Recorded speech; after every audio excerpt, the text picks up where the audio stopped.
Assalamualaikum warahmatullahi wabarakatuh.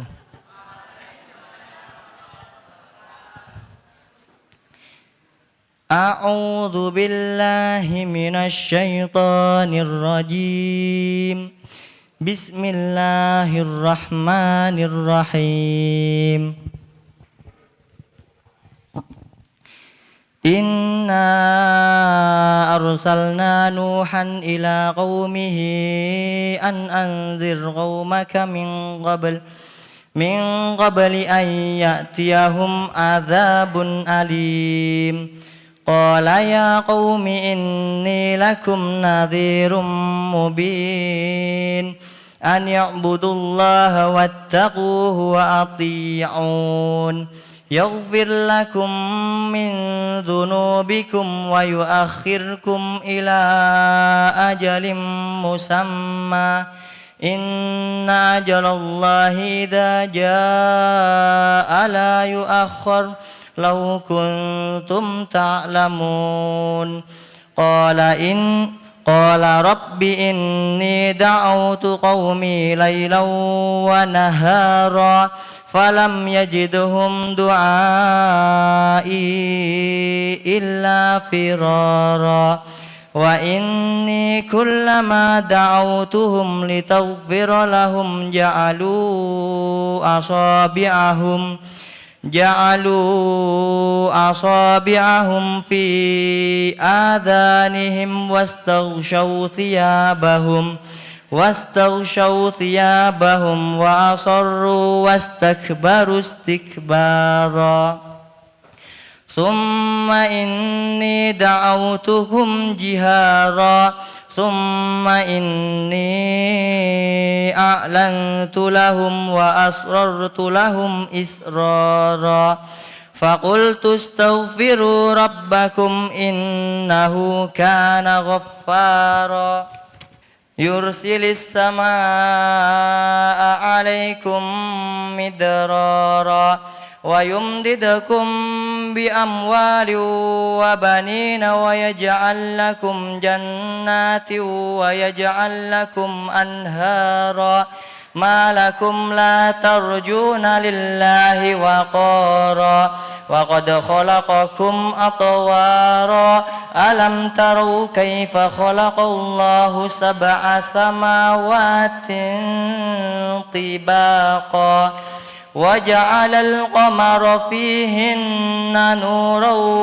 وجعل الشمس سراجا والله أنبتكم من الأرض نباتا ثم يعيدكم فيها ويخرجكم إخراجا والله جعل لكم الأرض بساطا litasluku minha subulan fijaja qala nuhur rabbi innahum asawni wattaba'u man lam yajidhu maluhu wa waladuhu illa khasara wa makaru makran kubbara وقالوا لا تذرن آلهتكم ولا تذرن ودا ولا سواعا ولا يغوث ويعوق ونسرا وقد أضلوا كثيرا ولا تزد الظالمين إلا ضلالا مما خطيئاتهم أغرقوا فأدخلوا نارا فلم يجدوا لهم من دون الله أنصارا وقال نوح رب لا تذر على الأرض من الكافرين ديارا إنك إن تذرهم يضلوا عبادك ولا يلدوا إلا فاجرا كفارا رب اغفر لي ولوالدي ولمن دخل بيتي مؤمنا وللمؤمنين والمؤمنات ولا تزد الظالمين إلا تبارا Sadaqallahul azim. Wassalamualaikum warahmatullahi wabarakatuh. Assalamualaikum warahmatullahi wabarakatuh. Alhamdulillahi rabbil alamin alladzi bi ni'matihi iman wal islam. Alhamdulillahilladzi arsala rasulahu bil huda wa dinil haq liyudhhirahu 'alad dini kullih walau karihal musyrikun. Asyhadu an la ilaha illallah wahdahu la syarikalah wa asyhadu anna Muhammadan abduhu wa nabiyya wa la rasula ba'dah. Qala rabbi shrah li sadri wa yassir li amri wa hlul 'uqdatam min lisani yafqahu qawli, amma ba'd. Bapak Ibu sekalian, hadirin wal hadirat rahimani wa rahimakumullah. Alhamdulillah, puji dan syukur tidak lupa untuk senantiasa kita memanjatkannya kepada Allah Ta'ala yang tidak bosan-bosannya melimpah curahkan nikmat dan karunia untuk kita semua. Wabil khusus pada kesempatan sore hari ini kembali Allah izinkan kita untuk bermajlis di tempat ini. Mudah-mudahan tempat ini menjadi tempat yang senantiasa diberkahi oleh Allah Ta'ala. Alhamdulillah sore hari ini kita dalam kondisi yang sehat dan diberikan kesempatan untuk bisa hadir di majelis ini. Mudah-mudahan Allah Ta'ala menjadikan setiap kita menjadi pribadi, menjadi seorang hamba yang dipandaikan untuk senantiasa mensyukuri setiap nikmat dan karunia-Nya. Salawat beriring salam semoga terlimpah curahkan kepada qudwah hasanah kita Rasulullah Muhammad sallallahu alaihi wasallam. Salawat beriring salam semoga terlimpah curahkan pula atas keluarganya, para sahabatnya, hingga seluruh umatnya yang senantiasa menjalankan sunnah-sunnahnya, yang senantiasa berusaha memperjuangkan setiap risalahnya. Mudah-mudahan kita semua wabil khusus yang ada di majelis ini menjadi bagian di dalamnya yang kelak mendapatkan syafaatnya di yaumul akhir nanti. Allahumma amin. Bapak Ibu sekalian, anak-anakku rahimani wa rahimakumullah.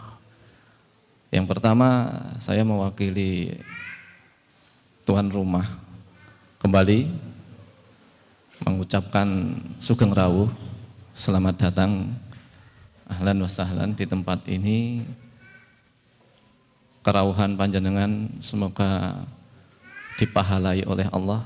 Setiap langkah panjenengan ke tempat ini mudah-mudahan bisa meninggikan derajat panjenengan semua di hadapan Allah Ta'ala. Dan semoga nanti pulang panjenengan dari tempat ini juga masih menjadi langkah yang dinilai ibadah oleh Allah Ta'ala dan memudahkan setiap urusan-urusan panjenengan semua dan kita semua. Saya mewakili tuan rumah kembali memohon maaf manakala masih banyak hal yang kurang berkenan di hati Bapak Ibu semuanya. Mudah-mudahan kembali menjadi momentum doa untuk kita bersama agar Allah Ta'ala semakin bertambahnya hari, semakin berikan kepada kita kenikmatan dengan fasilitas-fasilitas yang lebih baik, yang lebih bisa menghadirkan kekhusyuan dalam kita bermajelis. Alhamdulillah, hari ini kita sudah mendapati sound systemnya lebih baik daripada yang sebelumnya. Allahumma amin. Alhamdulillah. Ini bagian dari doa beberapa minggu yang lalu. Alhamdulillah Allah pilih hamba Allah yang terbaik sehingga sound system kita sekarang sudah komplit, gitu kan?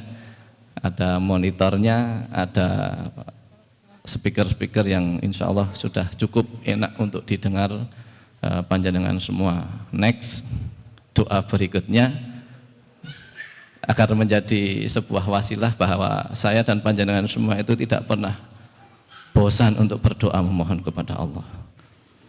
Berikutnya harapannya Allah Ta'ala kembali nikmatkan kepada kita, nanti ada monitor-monitor visual, jadi ada televisi yang 40 in ada di sudut-sudut ruangan, supaya manakala kita memberikan informasi-informasi terkait dengan program-program akan lebih mudah dilihat, akan lebih mudah ditangkap, seperti itu. Maka kembali lagi tidak bosan untuk kita senantiasa berdoa, karena kembali lewat doa-doa kita insya Allah yang pertama sudah dinilai ibadah oleh Allah Ta'ala. Mudah-mudahan di antara doa kita menjadi salah satu wasilah Allah mengabulkan apa-apa yang kita minta. Allahumma amin. Bapak Ibu sekalian rahimani wa rahimakumullah, ada beberapa informasi yang perlu kami sampaikan. Yang pertama, sebagaimana biasanya kami selalu menyediakan, harapannya bisa selalu, mohon doanya lagi ya. Ada biasa paket-paket sembako yang kita siapkan, walaupun jumlahnya belum bisa mencukupi untuk semuanya, tetapi selalu kita siapkan. Insya Allah sekitar 50 sampai 60 pack itu nanti ada. Monggo kembali Bapak Ibu manakala nanti kundur bisa mengambil bagi yang membutuhkan, atau mengambilkan saudara keluarga yang kira-kira nanti bisa disampaikan kepada beliaunya. Itu informasi yang pertama. Alhamdulillah Allah nikmatkan pada kita paket-paket sembako yang nanti bisa dibawa pulang. Yang kedua, informasinya adalah kita ada beberapa kotak yang sudah kita siapkan di meja kasir, meja penerima tamu juga. Manakala Bapak serta Ibu yang berkenan untuk membawa kotak infak kami, maka nanti juga bisa mengambil di meja resepsionis di depan, yaitu kotak sedekah subuh, yang itu nanti bisa dibawa oleh Bapak Ibu pulang, diisi setiap pagi seperti itu. Nanti setiap kajian Jumat seperti ini bisa dibawa ke sini, atau meminta kami untuk membawa untuk memfasilitasi, nanti ada petugas yang mengambil di rumah Bapak serta Ibu yang membawa kotak infak tersebut. Jadi kotaknya sudah ada, sudah kita siapkan di meja resepsionis di depan. Informasi yang kedua itu. Informasi yang ketiga, alhamdulillah bagi Bapak serta Ibu yang sudah mengikuti beberapa program kami, di antaranya program berwakaf jariah. Alhamdulillah beberapa waktu yang lalu kita sudah mulai untuk proses pengecoran rumah tahfidz putri yang ada di Desa Krikil Walitelon, Kecamatan Temanggung. Alhamdulillah sudah berjalan kurang lebih 1 pekan ini, dan dengan sistem pakai bata ringan itu baru kita coba untuk terapkan konsep pengecoran dengan metode cor dengan bata ringan seperti itu. Alhamdulillah sudah sekitar seminggu ini kita mulai jalankan. Petugas lapangannya tim dari Solo, sahabat kita dari Solo, dan insya Allah nanti dibawa ke sini sudah dalam bentuk rakitan-rakitan, tinggal dipasang-pasang. Insya Allah akan lebih cepat secara pengerjaan, dan juga tim-tim yang lain yang mendukung pembangunan proses pembangunan Yabisa Putri juga semuanya running. Ada yang mempersiapkan lantainya, dan juga sekarang sudah menyiapkan desain-desain untuk visual dinding-dindingnya. Mudah-mudahan di bulan paling tidak Oktober akhir atau November sudah bisa kita tempati. Tinggal sekitar 2 bulanan lagi kita punya target bisa kita tempati rumah tahfidz yang putri. Mudah-mudahan itu semua menjadi ladang amal solih kita bersama. Kami selaku panitia, selaku pengelola mengucapkan jazakumullahu khairan katsiran kepada panjenengan semua yang telah ikut berpartisipasi. Barakallahu fi ahlikum wa malikum insyaallah. Itu informasi yang ketiga. Yang berikutnya, kembali saya juga mengucapkan terima kasih kepada Bapak Ibu semuanya yang telah hadir lebih awal. Sengaja kita mengawali lebih sekitar 20 menit lebih awal daripada sebelumnya. Mudah-mudahan di waktu-waktu yang akan datang semakin lebih awal lagi. Harapannya kita nanti targetnya ba'da asar bisa kita mulai. Maka program yang kita rancang yaitu ada tilawah Quran sebelum majelis, mudah-mudahan bisa kita jalankan. Kalau datangnya terlalu kesorean, maka tidak ada waktu lagi untuk tilawah Quran bersama-sama. Maka mudah-mudahan sampai waktu yang akan datang nanti, mudah-mudahan sholat asarnya sudah bisa di lokasi, ba'da sholat asar sudah langsung tilawah Quran. Nah seperti itu. Mudah-mudahan Allah mudahkan kita untuk bisa menjalankan rencana tersebut sehingga kita bisa bermajlis lebih lama dan apa yang kita lakukan bisa lebih banyak dan lebih manfaat insya Allah. Itu informasi-informasi yang bisa saya sampaikan kepada Bapak Ibu semuanya. Mudah-mudahan kembali menjadi wasilah doa saya dan panjenengan semuanya besok bisa lebih awal lagi untuk hadir di tempat ini sehingga agenda kita bisa lebih banyak lagi. Wabil khusus tilawah Qur'annya bisa berjalan. Kita sudah siapkan di resepsionis di almari itu kita sudah siapkan sekitar 450 buku mushaf Al-Quran yang berisi 1 juz seperti itu. Jadi insya Allah kalau andai kata yang hadir itu 450 orang dan ngambil satu-satu itu insya Allah cukup. Nanti kalau sudah kekurangan berarti nanti insya Allah akan kita tambah lagi Al-Qurannya. Itu saja mungkin informasi yang bisa saya sampaikan. Ini waktu sudah jam 5 kurang seperempat. Alhamdulillah kita bisa maju sekitar 15 sampai 20 menit gitu ya. Mudah-mudahan nanti apa yang disampaikan oleh Ustadz Umar Faqihuddin bisa lebih maksimal dan mudah-mudahan juga bisa berakhir lebih awal karena ada beberapa permintaan di antara panjenengan bahwa akhir kajian itu jangan terlalu mepet sholat maghrib karena ada yang tidak bisa sholat maghrib di tempat ini, harus pulang dan sholat maghrib di rumah. Mudah-mudahan nanti ada spare 10 atau 15 menit sebelum sholat maghrib sehingga panjenengan wabil khusus ibu-ibu ini yang punya request agar jangan terlalu mepet sholat maghrib karena ada beberapa tugas yang harus dijalankan sebagai seorang ibu, maka harapannya maghrib itu sudah bisa berada di rumahnya masing-masing. Itu saja informasinya. Akhirul kalam, afu minkum. Assalamualaikum warahmatullahi wabarakatuh. Bismillahirrahmanirrahim. Assalamualaikum warahmatullahi wabarakatuh. Alhamdulillahi rabbil alamin. Wassalatu wassalamu ala ashrafil anbiya'i wal mursalin wa ala alihi wa ashabihi wa man tabi'ahum bi ihsanin ila yaumiddin.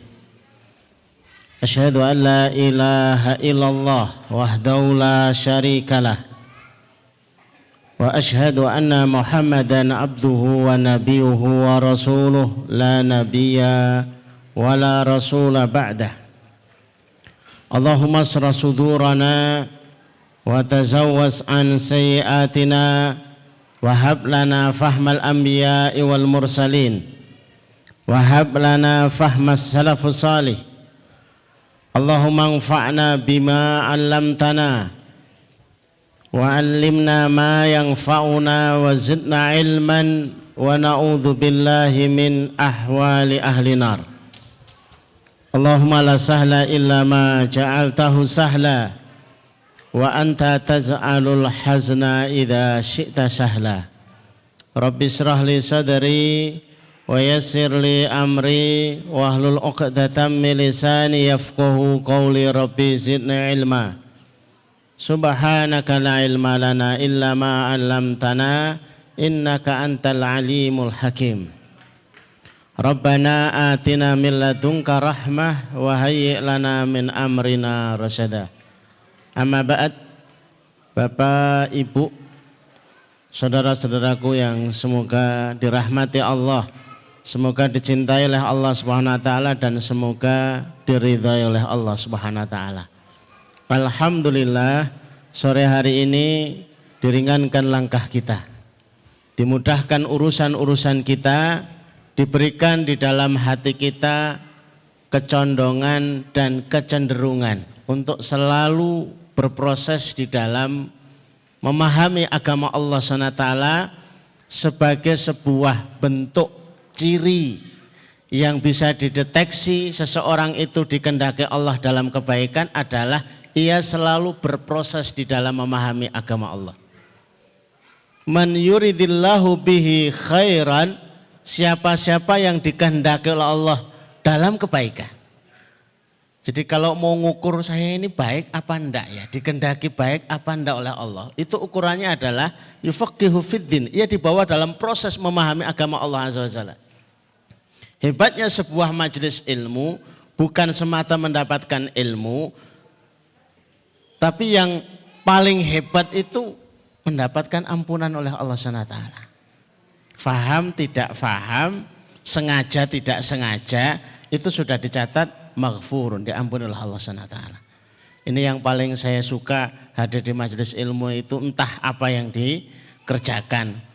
Niatnya itu janjian, niatnya hanya sekedar mampir, niatnya apa, terserah niatnya apa. Tapi kalau ada di dalam sebuah majelis ilmu, maka itu sudah dalam catatan diampuni oleh Allah SWT dosa-dosanya. Mudah-mudahan kita yang rawuh pada kesempatan pada sore hari ini, kedatangan kita dengan membawa kesalahan dan dosa, pulangnya sudah diampuni semuanya oleh Allah Azza wa Jalla. Amin ya rabbal alamin. Bapak Ibu yang dirahmati Allah SWT, tema kita sore hari ini adalah husnul khatimah di setiap urusan. Yang selalu terfikir oleh setiap orang kalau bicara tentang husnul khatimah itu adalah akhir kehidupan. Tapi berapa banyak hari ini kita itu digelisahkan dengan banyak urusan, nanti akhirnya seperti apa? Keluarga saya nanti akhirnya itu endingnya kayak apa? Pendidikan anak-anak saya nanti akhirnya akan seperti apa? Bisnis saya nanti akhirnya akan seperti apa? Dan yang paling pokok justru adalah kehidupan nanti akhirnya akan seperti apa? Kalau sesuatu itu bisa lebih dirumuskan, maka bukan lagi sebuah spekulasi, tapi mendekati pasti. Maka sore ini kita akan mengkaji ada 7 yang menjadi ukuran, menjadi rumusan, seseorang itu akan mendapatkan husnul khatimah di setiap urusan atau tidak. Karena waktu kita ini terbatas, mestinya kalau menjelaskan seperti ini saya sampai 2 jam ya. Tapi kalau ngikuti 2 jam ya panjang nih. Sehingga lebih singkat ya. Tadi sudah dikasih tahu sama Ayah Heri, kalau bisa 10 menit, 15 menit sebelum adzan maghrib sudah ditutup begitu ya. Ya enggak masalah ya. Asal kita bisa istiqomah terus gitu ya. Memulainya lebih awal dan lain sebagainya. Ada 7 yang menjadi ukuran sehingga Bapak Ibu itu bisa menjadikan ini sebagai sebuah barometer. 7 hal yang menjadi ukuran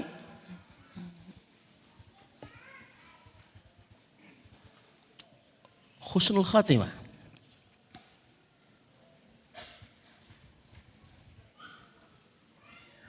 Dan itu setiap urusan. Anak saya tempatkan di sekolah ini akhirnya nanti baik apa enggak? Lihat di rumusnya. Bisnis ini saya mulai kira-kira akhirnya nanti adalah baik atau tidak? Lihat, karena sudah banyak yang WA, konsultasi, tidak bisa kami jawab secara tuntas, tapi paling tidak ada beberapa hal yang bisa untuk menjadi rumusan sehingga bisa diteliti, bisa untuk kemudian dilihat. Yang pertama, sesuatu itu husnul khatimah pada akhirnya manakala jelas visinya.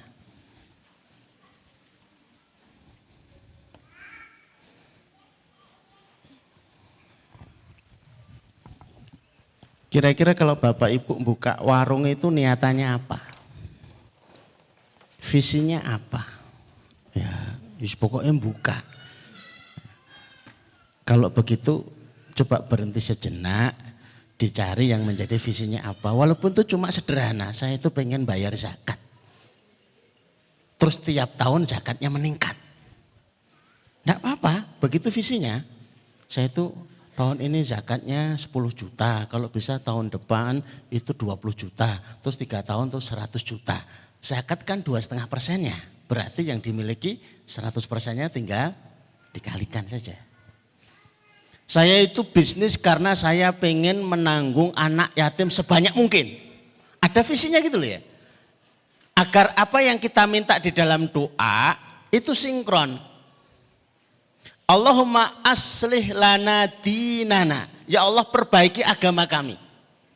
Alladzi huwa ismatu amrina, yang agama itu menjadi perisai, menjadi titik tolak, menjadi tempat berpijak dalam setiap urusan-urusan kami. Maka setiap kita melakukan apapun dalam hidup ini, pastikan kita jelas visinya. Sedang mengerjakan apa, ayat mana yang dipraktekkan, hadis mana yang sedang dipraktekkan, agar kita tidak ngawur meraba-raba.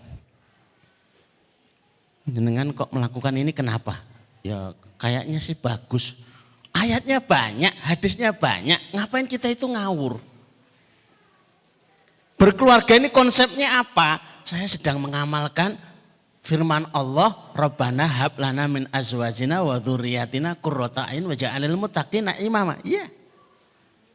Saya ingin mengamalkan firman Allah, wa'mur ahlaka bis-shalah, untuk menjadi keluarga yang ahli shalah. Enggak masalah, ada ayat yang sedang dipraktekkan. Jadi Bapak Ibu, kalau belum ketemu apa yang menjadi visi di dalam urusan kita, maka sebaiknya kita perjelas dulu visinya apa. Ngapain kita ada di pondok para santri itu? Loh, saya itu pokoknya enggak tahu, saya tahu diantar Bapak Ibu ke sini gitu loh. Saya terdampar di tempat ini. Saya dijebak dalam kebaikan. Dan saya enggak bisa pulang gitu ya. Maka diperjelas, visinya di tempat ini adalah untuk menjadi ahli Quran. Agar setelah menjadi ahli Quran, berakhlakul karimah. Setelah berakhlakul karimah, bermanfaat. Sederhana saja yang kita harapkan itu dari anak-anak kita yang belajar di, termasuk Bapak Ibu sekalian, rawuh di tempat seperti ini ya untuk itu. Maka ada bacaan Qur'annya. Ada penjelasan beberapa akhlaknya. Seorang ulama besar namanya Umar Al-Mukhtar, Libya. Pekerjaan sehari-harinya itu guru ngaji. Tapi sangat ditakuti oleh musuh-musuh Islam. Kalau sudah disebut namanya itu ngewel. Julukannya di dalam sejarah itu The Lion of Desert. Singa padang pasir. Itu guru ngaji itu. Karena guru TPQ kok ditakuti. Apakah kita itu lupa membaca sejarah? Sebenarnya Jenderal Sudirman itu siapa toh? Guru ngaji. Tapi usianya 36, prestasi yang diukir dalam sejarah itu panglima besar. Kok bisa kayak begitu ya? Itu tulisan di sejarah aja nulisnya Jenderal Panglima Besar itu ya. Kalau orang-orang yang dekatnya biasa manggil Mas Kiai gitu aja. Itu panggilan akrabnya. Sebelum Mas Kiai ya mesti Mas Ustadz, mesti begitu. Ketika ditanya kok sempat-sempatnya antum itu sosok yang ditakuti oleh musuh, tapi kok ya sempat-sempatnya ngajari ngaji anak-anak kecil. Bukan anak-anak SMA, bukan anak-anak kuliahan, bukan bapak dan ibu, tapi Umar Al-Mukhtar itu yang ngajari anak-anak kecil itu. Al-Atfal, Bustanul Atfal. Jawabannya ini menggetarkan. Kita akan selalu dipandang musuh, menggetarkan, selama kita itu selalu bersama Quran dan mengajarkan Quran. Ingat, ini adalah profesi yang terbaik. Tidak ada profesi yang lebih baik daripada profesi ini, karena sudah dikemas dalam sebuah status. Kalimatnya diucapkan oleh Rasulullah SAW, khairukum man ta'allamal Quran wa 'allamah. Tidak ada profesi yang lebih baik ini. Sebaik-baik kalian, walaupun sudah bergelar profesor, doktor, walaupun sudah guru besar, rektor, atau apapun, tidak ada yang lebih baik profesinya daripada mengajarkan Quran, belajar Quran, mengajarkan Quran. Maka jangan sampai hilang, walaupun cuma itu alif, ba, walaupun cuma ya ikra, qiraati gitu ya. Jadi ada pijakan, jelas. Di dalam bisnis kita sedang mengamalkan apa, di rumah tangga kita sedang mengamalkan apa, pendidikan anak-anak kita ini sedang menuju apa, hidup kita ini di dunia ini sedang mengamalkan apa. Jelas. Kalau arahnya jelas, kita itu menata langkahnya itu terarah kepada tujuan yang sudah dibuat. Ini yang pertama. Yang kedua yang menjadi rumus adalah selalu berdoa.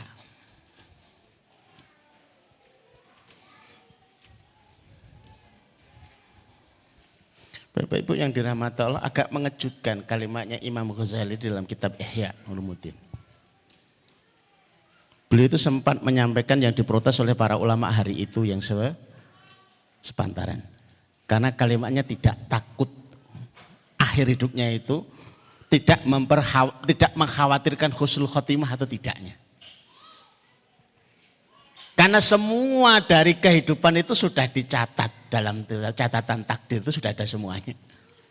Sebenarnya husnul khotimah atau tidak itu sudah ada catatannya semuanya. Bukan belum tertulis, sudah tertulis. Nah, ya mau apa ya? Mau jungkir balik jadi orang soleh, kalau tulisannya gak soleh, ya gak soleh. Waduh. Sehingga ada hadis itu yang sempat membuat guru saya sendiri itu, rambutnya beruban putih semua, kemudian nyaris stres itu ya. Kami harus mendatangi kemudian mengingatkan. Saya itu mendengar hadis begini loh Ustaz. Ada orang yang amalannya itu amalan ahli surga, kurang sejengkal. Itu masuk surga. Tapi tiba-tiba beramal dengan amalan ahli neraka, maka dia masuk neraka. Apa enggak lemes itu? Sholat 60 tahun, kurang sehari beramal maksiat. Kemudian su'ul khotimah. Waliyatubillah min dzalik. Maksiat terus, kurang 1 jam taubat. Ahlu jannah itu. Wah enak ngono ya. Perkara ini nggak bisa kita deteksi masalah itu. Sama-sama kita tidak tahu Bapak Ibu, maka perbanyaklah doa. Catatannya apa sih kita juga nggak tahu. Nanti kayak apa nggak ngerti. Sesuatu itu bisa berubah. Ya kalau kita usulannya dan pesannya pakai doa, maka perbanyaklah doa, doa dan doa. Selalu doa dan musibah itu berlomba. Dan sejarahnya doa tidak pernah kalah melawan musibah. Kalau startnya sama. Yang jadi perkara adalah musibahnya itu sudah duluan berangkat. Lah doanya itu masih santai-santai saja. Kan sering kita itu kalau berdoa kan mudah-mudahan lunas hutang. Kan nunggu berhutang dulu kan? Ya enggak? Kenapa enggak dari awal itu jangan sampai hidup kami itu berhutang kan itu selesai. Kalau disurvei antara doa sembuhkan saya ya Allah dan jangan sampai kami sakit. Itu lebih banyak yang sembuhkan saya. Itu nunggu sakit dulu gitu loh ya. Musibah duluan mengenai dia sakit baru kemudian sembuhkan saya. Kalau dari awal dia itu doanya adalah Allahumma afini fi badani, Allahumma afini fi sam'i, Allahumma afini fi basari, la ilaha illa anta. Ya Allah sehatkan saya. Badan saya, sehatkan pendengaran saya, sehatkan penglihatan saya, tidak ada ilah kecuali engkau. Sehat terus itu. Lebih suka kuratif daripada preventif. Padahal doa ini preventif, sebanyak-banyaknya. Beda kita dengan para nabi itu sebenarnya sedikit. Kalau para nabi itu sedikit-sedikit berdoa. Lah kita itu doanya sedikit. Bedanya cuma sedikit. Yang bapak-bapak, ibu-ibu, nuhun sewu kalau ditanya doa turun dari kendaraan apa? Nanti tak tanya sama cucu saya Ustaz. Rata-rata anak-anak TPQ itu hafal itu. Kenapa kalau sudah tua jadi enggak hafal? Karena sudah ngelotok. Saking ngelotoknya enggak ingat lagi. Itu belum kami tanya apa doanya makan roti di pinggir kali. Kalinya asat. Oh enggak mikir, apa ya? Padahal ya sama saja. Oh saya tanya sama anak kecil itu yang TPQ itu. Nah apa doanya makan roti di bulan? Apa ya Tat ya? Terus ngapain kita di bulan? Saya cuma tanya, apa doanya makan roti kalau itu di bulan? Padahal ya sama saja. Doanya ya doa mau makan. Maka sesering mungkin, karena Rasulullah memberikan resep kepada kita, innallaha yuhibbul mulkhina fid du'a. Allah suka hamba ini kalau berdoa itu sering mengulang-ulang.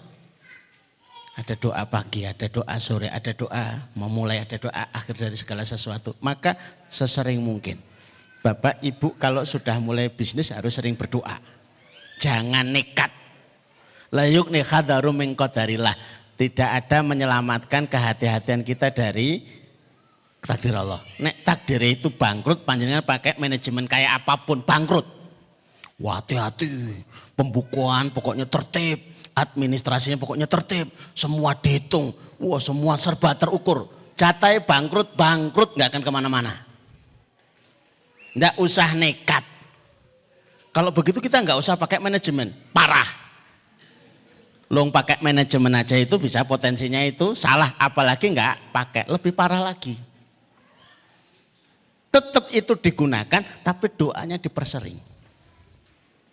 Ingat, Syekh Sulaiman Ar-Rajhi itu punya testimoni, diberikan oleh Allah kekayaan, itu setelah berdoa 20 tahun.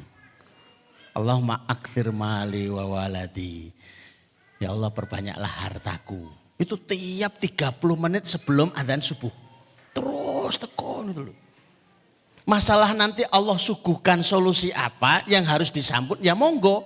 Tapi berdoanya itu sudah terus begitu ya. Terus. Mereka-mereka yang punya hutang banyak sekalipun asal berdoa itu tanda-tanda husnul khotimah urusannya. Pasti lunas. Pasti lunas. Kalau sampai enggak lunas, Allah yang akan menyampaikan bagaimana caranya untuk bisa sampai lunas. Kalau kisahnya para ulama-ulama dahulu itu aneh-aneh gitu ya. Hutang sampai 90 miliar itu bisa lunas. Padahal ya guru ngaji gitu ya. Bagaimana caranya itu? Tahu-tahu ada dikasih mimpi. Orang ini tolong dimandikan. Langsung yang adalah mimpi Rasulullah kepada seorang ulama, tolong bapak ini suruh mandikan jenazahnya. Nah, ketika disampaikan itu ngertinya memandikan sebagaimana memandikan jenazah.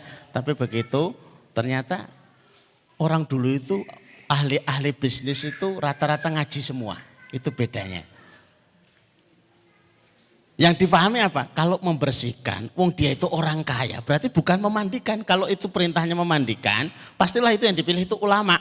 Tapi kok ini memilih orang kaya, pasti yang dimaksud untuk membersihkan itu adalah hutangnya. Berapa hutangnya? 90 miliar. Sudah dilunasi semuanya. Allahu Akbar. Selalu berdoa. Yang ketiga, selalu berzikir.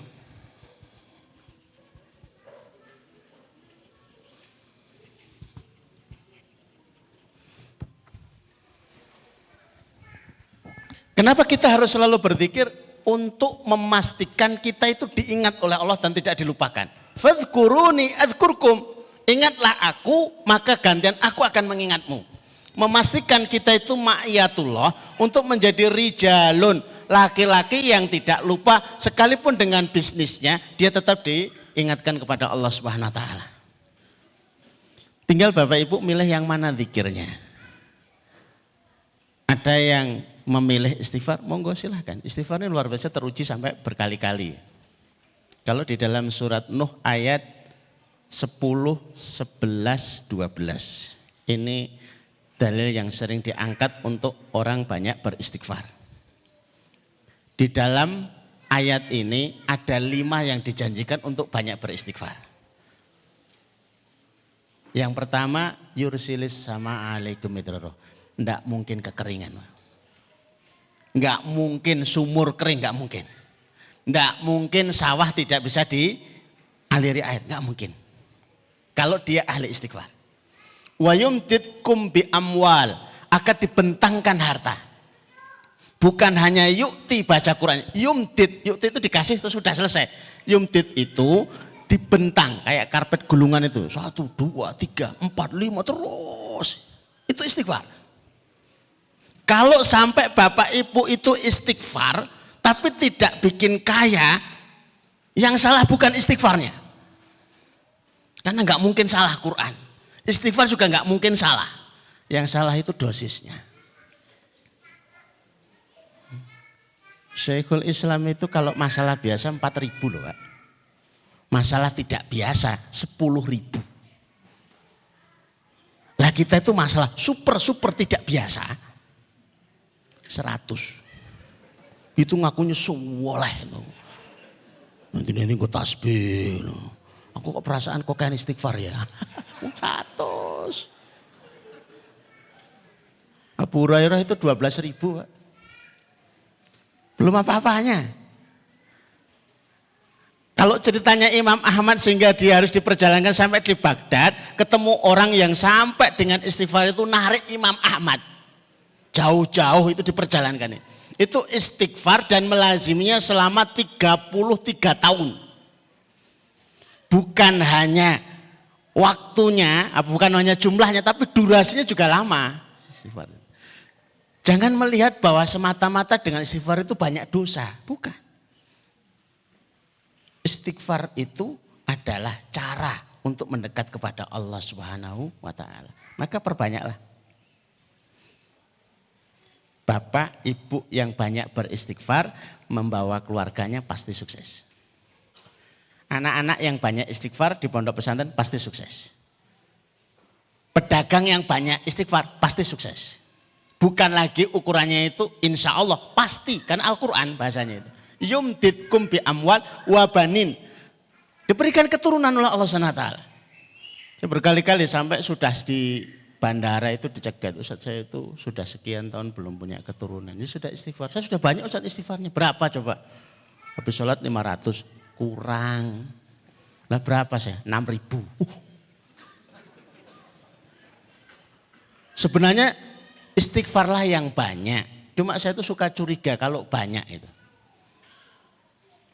Sebenarnya nggak harus dihitung.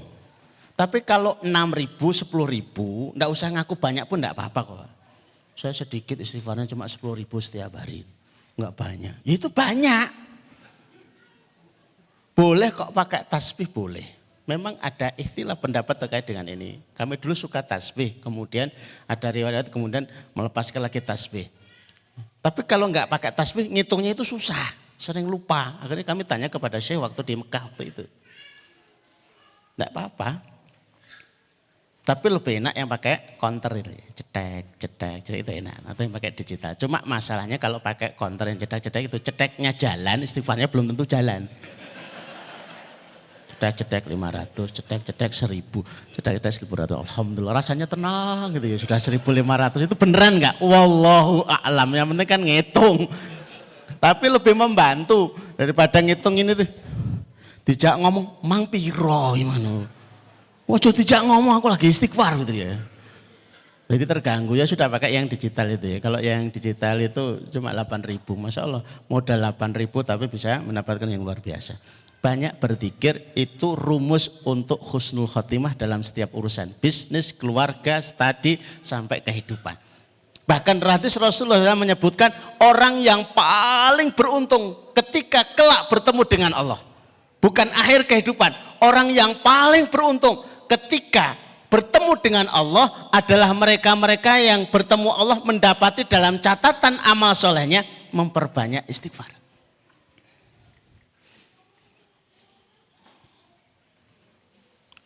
Nomor 4.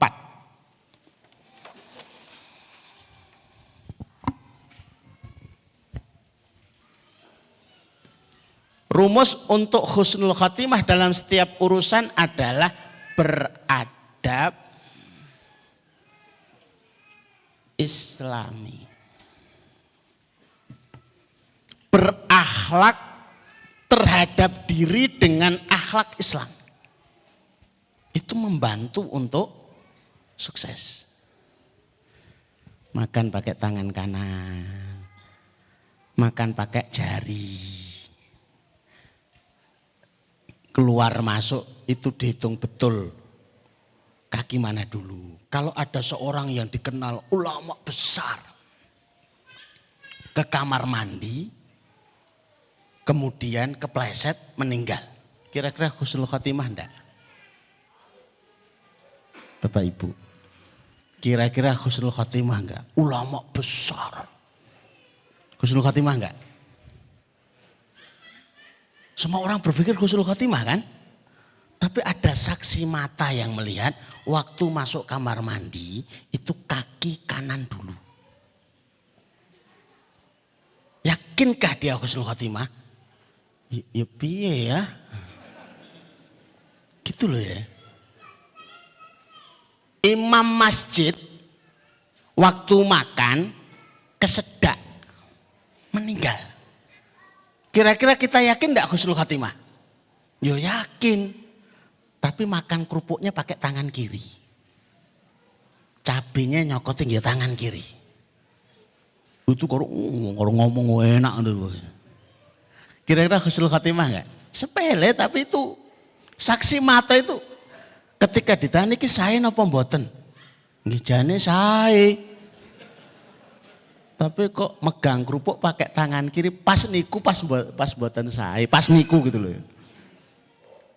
Maka hati-hati. Saya sering cerita di mana-mana, bahkan kalau ke santri saya sering ulang-ulang kisah para sahabat.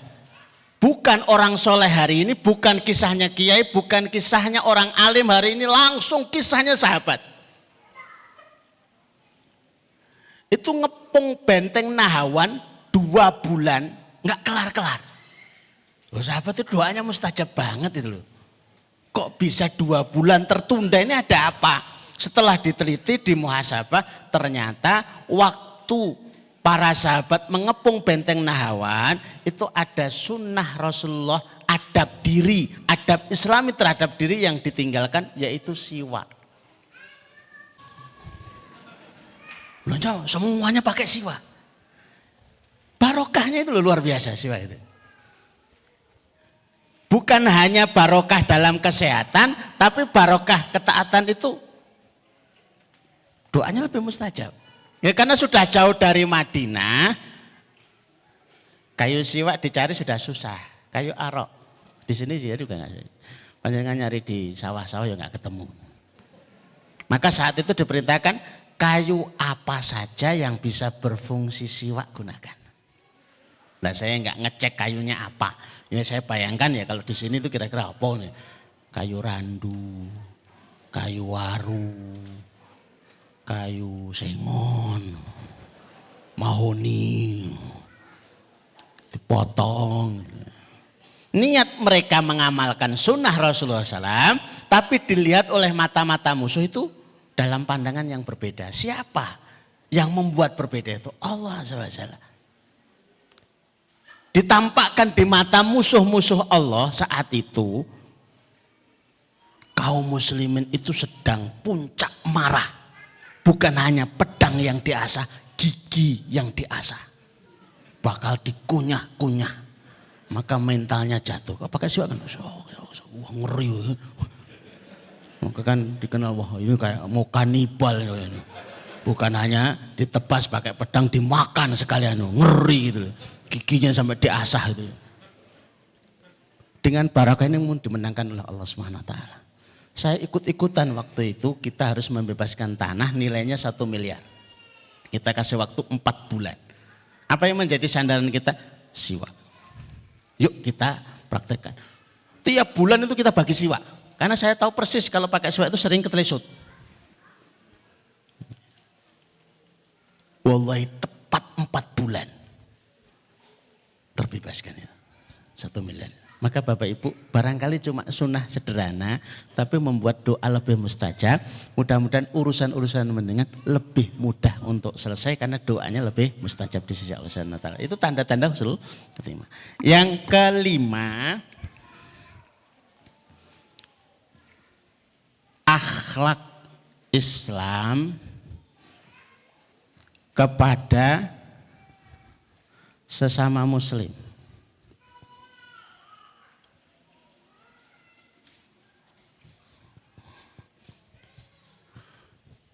Jadi Karena kita tahu persis kalau dipraktekkan itu berdampak. Akhirnya kita senang. Silaturahim. Sampai Rasulullah itu menyabdakan tahadu tahabu. Hendaklah kalian saling memberi hadiah. Kalian akan saling mencintai. Kalau para bapak ditanya kapan terakhir ngasih hadiah, itu rata-rata lupa ke istrinya. Wallahi betul-betul datang ke tempat kami pasangan suami istri nyaris cerai. Suaminya itu ustadz, istrinya ustadzah. Putranya sudah 6. Tapi kok memutuskan mau cerai. Ya akhirnya ustadznya saya ajak, ikut saya ustadz kemana? Ikut aja. Saya ajak ke toko bunga. Kamu milih mana? Bunga-bunga yang disukai. Kira-kira istrimu suka yang mana? Kayaknya yang mawar. Yang merah apa yang putih monggo silahkan. Saya yang bayar semuanya. Dibungkus yang rapi ya Ustaz. Kasih apa ini koran, kardus lagi gitu ya. Tapi jangan lupa ditulisi. Tulisannya apa? Aku cinta kamu. Wah cinta. Ini bukan pasangan muda lagi. Ini pasangan setengah tua gitu. Ya pakai bahasa Inggris aja kalau malu. I love you. Ya gitu-gitu ya. To my love. Ya gitulah. Dikasihkan kepada istrinya begitu dibuka itu adalah bunga. Kaget istri. Ekspresi kagetnya itu tertangkap gitu loh. Beberapa waktu kemudian saya tanya, mau jadi cerai enggak? Ustadznya apa sih? Cerai-cerai apa gitu loh. Sudah selesai berarti Pak. Cuma hadiah bunga lah Pak. Ada lagi pasangan suami istri itu datang di kantor kemudian kita itu mau cerai. Boleh cerai tapi setelah 1 bulan. Betul Ustaz? Boleh. Hari ini kan banyak jasa-jasa membuat surat gugatan cerai kan di jalan-jalan itu ya. Kami juga punya gerakan itu ya, bagaimana menyelesaikan kalau urusan itu. 1 bulan boleh, nanti setelah ini cerai. Syaratnya selama 1 bulan panjenengan harus makannya sepiring berdua. Kalau ndak mau praktek, ndak usah cerai.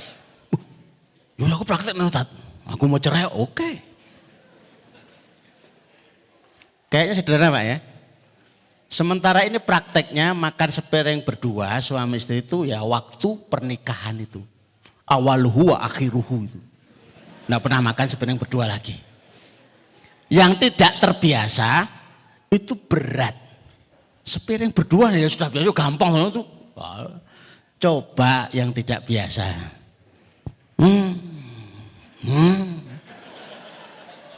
Terus mau makan itu ya, itu pakai garis demarkasi dulu. Tidak takut. Kalau lauknya enak itu garis sisik gitu ya. Kalau lauknya enggak enak ya garisnya tetap tipis ini. Ternyata makan sepiring berdua itu resep. Begitu 1 bulan enggak jadi cerai. Makan cuma sepiring berdua. Di samping juga hemat. Pindang 1 bisa 10, beda berdua itu. Apalagi sama anaknya itu udah rame lagi itu ya. Itu resep Masya Allah. Itu akhlak Islami. Siapa lagi yang mau praktek kayak begitu itu ya? Jalan-jalan berdua malam hari itu ya ada akhlaknya. Kami sering nyampaikan ketika itu di sambutan mau itu hasanah di Walimatul Urus itu ya. Biasanya kan nyampaikan yang formal-formal, saya sukanya nyampaikan yang enggak formal-formal itu ya. Rasulullah itu sudah menjadi kebiasaannya selalu kalau masuk rumah itu nyium istrinya. Keluar rumah juga nyium istrinya. Ada ciuman selamat datang, ada ciuman selamat tinggal. Yang santri kecil pura-pura nggak dengar aja. Ada kiss welcoming, ada kiss goodbye. Wah gitu ya gampang. Coba yang usianya 50 tahun. Walah, Pak. Koyo cek anyaran wae. Ternyata susah. Nyium istrinya itu susah. Itu semua ada dalilnya, ada hadisnya itu. Sederhana seperti itu. Ada hadisnya semuanya. Siapa tahu dengan mengamalkan satu dulu. Mengamalkan pokoknya kalau datang saya akan nyium istri saya. Kemudian deloke putune ya isin to, Bang. Ya ning jero kamar. Lah nek putune ning jero kamar. Ya ning dapur. Lah nek ning dapur kok susah ya jadi ya. Tapi itulah seninya memang begitu ya. Yang nomor 6.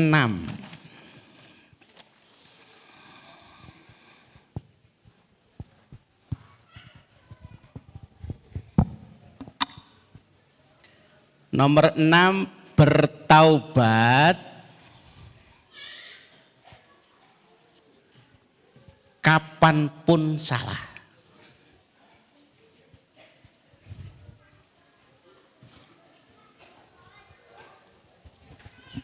Jadi kapanpun kita merasa bersalah itu cepet-cepet pengennya bertaubat gitu loh ya. Minta maaf, tidak harus menunggu Idul Fitri. Jadi ada wacana yang harus dirubah. Idul Fitri itu hari silaturahim dan mendoakan, bukan hari saling meminta maaf. Salah loh Pak. Ini yang harus kita rubah paradigmanya. Idul Fitri itu hari silaturahim karena masing-masing itu welcome untuk didatangi, dikunjungi dan masing-masing menyiapkan makanan. Juga untuk mendoakan taqabbalallahu minna wa minkum. Amalan Ramadannya biar diterima oleh Allah, semakin banyak yang mendoakan semakin diterima. Tapi paradigmanya itu untuk saling memaafkan. Kalau mau minta maaf jangan nunggu Idul Fitri, kapan saja itu salah langsung minta maaf. Bahkan kalau itu nunggu Idul Fitri, berapa banyak di Idul Fitri itu hanya formalitasnya saja. Apalagi sampai lama gitu ya. Ngaturaken sedaya kelepatan. Dari awal sampai akhir, lali tuh.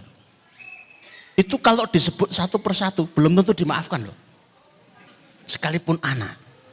Bapak ngaturaken sedaya kelepatan. Salah mopo. Kulo sing entekke lele ten wingking griya. Sik, nek sing entekke lele tak kira kowe dipangan ula. Iki jebule ulane iki to ngono. Nggih kula khilaf. Urusane keri sik. Wis sak panene kae ya 2 juta ya ana. Nggih kula gantos. Nah, ngono tak maafkan nek.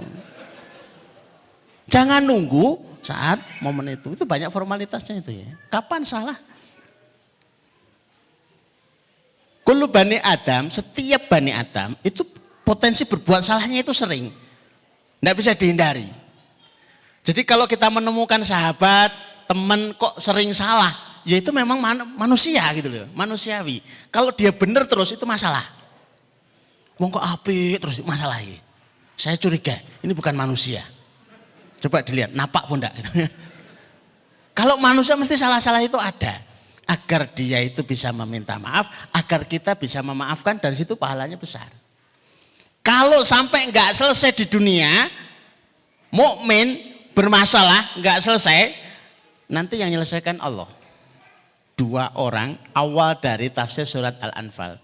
2 orang itu diselesaikan oleh wa aslih dzata bainakum. Ketika 2 orang sudah sampai di hadapan Allah, coba kamu yang disalahi, lihatlah itu. Istana luar biasa. Itu untuk siapa? Untuk yang mampu membelinya. Siapa itu ya Allah? Kamu termasuk yang bisa membelinya. Bagaimana caranya ya Allah? Kamu maafkan saudaramu. Sudah tak maafkan ya Allah? Kalau sudah dimaafkan silahkan masuk istana itu berdua. Karena semua yang masuk surganya Allah harus sudah selesai urusannya. Urusan data bain antara keduanya, urusan hati harus semua sudah selesai. Karena dicabut, ghil itu dicabut semuanya. Tidak ada yang masuk surga kecuali penyakit-penyakit hati itu sudah diputihkan semuanya. Yang nomor 7. Agar kita bisa husnul khatimah di setiap urusan. Ini termasuk kalau dalam bisnis sama ya. Kita terjebak riba ya cepat-cepat kita bertaubat. Kita akad salah ya cepat-cepat gitu ya. Imam Abu Hanifah itu punya karyawan di toko kain. Dipeseni, ini kainnya cacat. Tolong dijual dengan harga cacat. Lah pelayannya ini lupa. Cacat dijual dengan harga normal. Langsung sore harinya bertaubat, untung hari itu disedekahkan semuanya. Ini belum seberapa, ada tabiin yang jualannya madu. 30 tong madu. Ada 1 tong isinya madu, itu kemasukan tikus. Lah karyawan dipeseni, ini kemasukan tikus tolong dipisahkan. Lupa, nyampur dengan yang lain. Maka 30 tong ditumpahkan semua madu itu. Sebagai bentuk taubatnya kepada Allah. Ya memang barokah banget gitu ya. Barokah banget begitu ya. Yang 7 adalah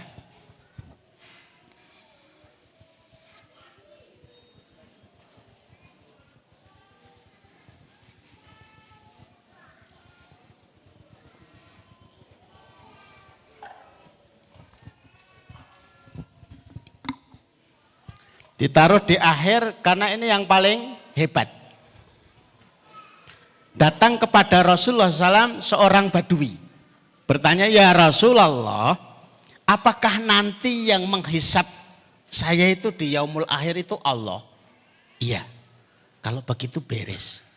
Kenapa kok beres? Karena seingat saya dalam persepsi saya itu Allah itu selalu baik.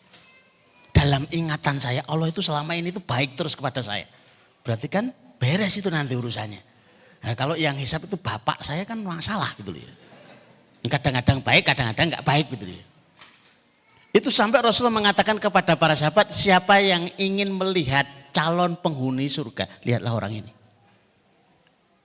Husnudzon. Saya berdoa mesti dikabulkan. Saya mesti akan dibantu oleh Allah. Saya sudah sedekah 10%, mesti dibarokai.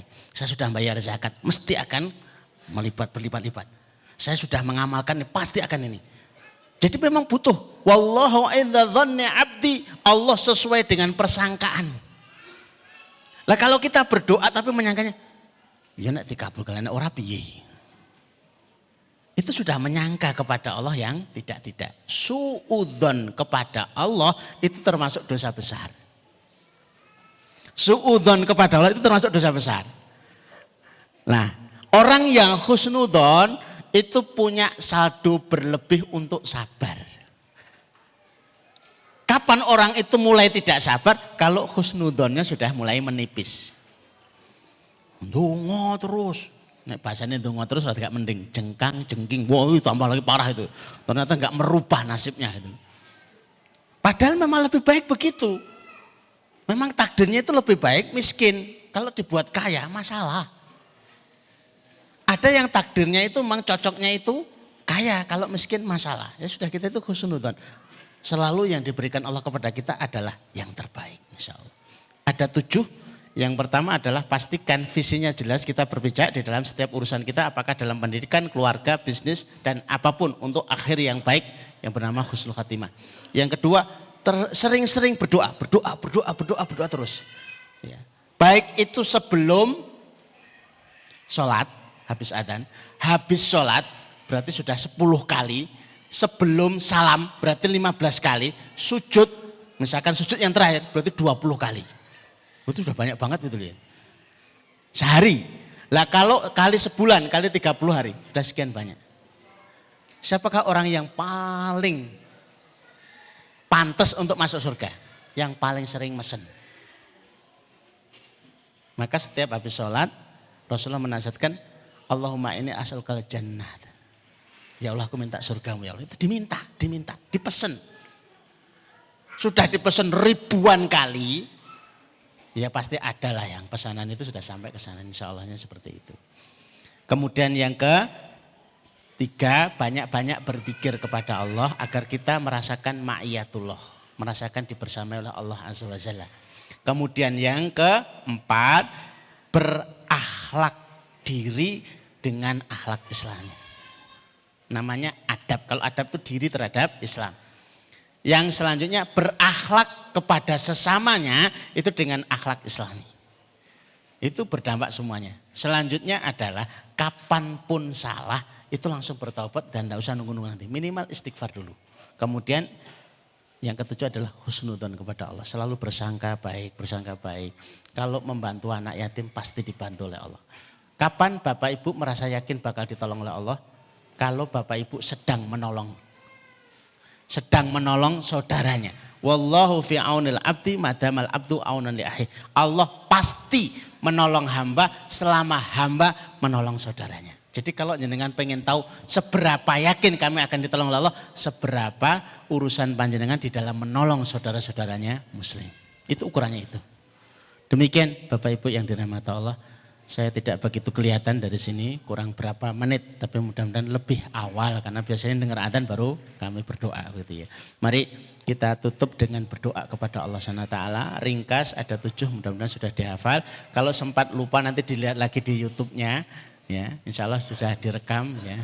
Beliau-beliau ini yang berjasa untuk mereview, mengulang lagi ilmu-ilmu yang mungkin belum sempat tercatat ya. Mari Bapak Ibu kita menata hati, berkonsentrasi, mohon kepada Allah kebaikan-kebaikan agar kita dirahmati Allah, agar kita diberkahi oleh Allah Subhanahu wa taala. Barokahnya harta berarti jumlahnya akan bertambah, barokahnya badan kita berarti sehat, barokahnya keluarga berarti adalah solih dan solihah, dan barokahnya kehidupan berarti bermanfaat bagi sesamanya. Allahumma salli ala Muhammad wa ala ali Muhammad kama sallaita ala Ibrahim wa ala ali Ibrahim innaka Hamidum Majid. Allahumma barik ala Muhammad wa ala ali Muhammad kama barakta ala Ibrahim wa ala ali Ibrahim fil alamin innaka Hamidum Majid. Alhamdulillahi rabbil alamin. La ilaha illa anta subhanaka inni kuntu minadh dhalimin. La ilaha illa anta subhanaka inni kuntu minadh dhalimin. La ilaha illa anta subhanaka inni kuntu minadh dhalimin.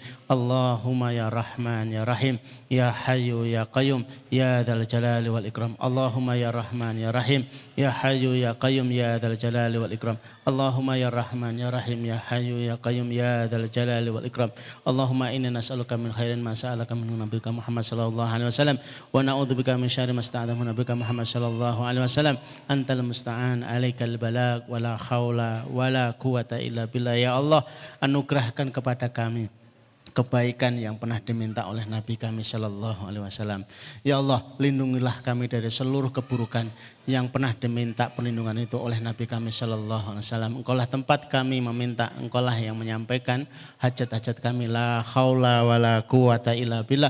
Allahumma barik lana fi ahlina wa barik lana fi amwalina wa barik lana fi makasibana wa barik lana fi awqatina wa amarina ya rabbal alamin. Ya Allah, berkahilah keluarga-keluarga kami. Ya Allah, berkahilah harta kami. Ya Allah, berkahilah usaha-usaha kami. Ya Allah, berkahilah anak-anak keturunan kami. Ya Allah, berkahilah waktu dan usia kami birahmatika ya arhamar rahimin. Allahumma inna nas'aluka amalan baran wa rizqan daran wa aishan wa qaran. Ya Allah, anugerahkan kepada kami amalan yang baik-baik, rezeki yang mengalir, kehidupan yang tenang, kehidupan yang tentram birahmatika ya arhamar rahimin. Allahumma dzib hammana, Allahumma dzib hammana, Allahumma dzib hammana. Ya Allah, angkatlah masalah-masalah kami. Ya Allah, selesaikan masalah-masalah kami birahmatika ya arhamar rahimin. Rabbana atina min ladunka rahmah wa hab lana min amrina rasyada. Rabbana hab lana min azwajina wa dzurriyyatina qurrata a'yun waj'alna lil muttaqina imama. Rabbi ja'alni muqimas shalah wa min dzurriyyati rabbana taqabbal du'a. Rabbana atina fid dunya hasanah wa fil akhirati hasanah wa qina adzabannar wa qina adzabannar wa qina adzabannar. Wa sallallahu ala Muhammadin wa ala alihi wa sahbihi wasallim. Subhana rabbika rabbil izzati amma yasifun wa salamun alal mursalin walhamdulillahi rabbil alamin. Aqulu qouli hadza nastaghfirullahi wa lakum. Assalamualaikum warahmatullahi wabarakatuh.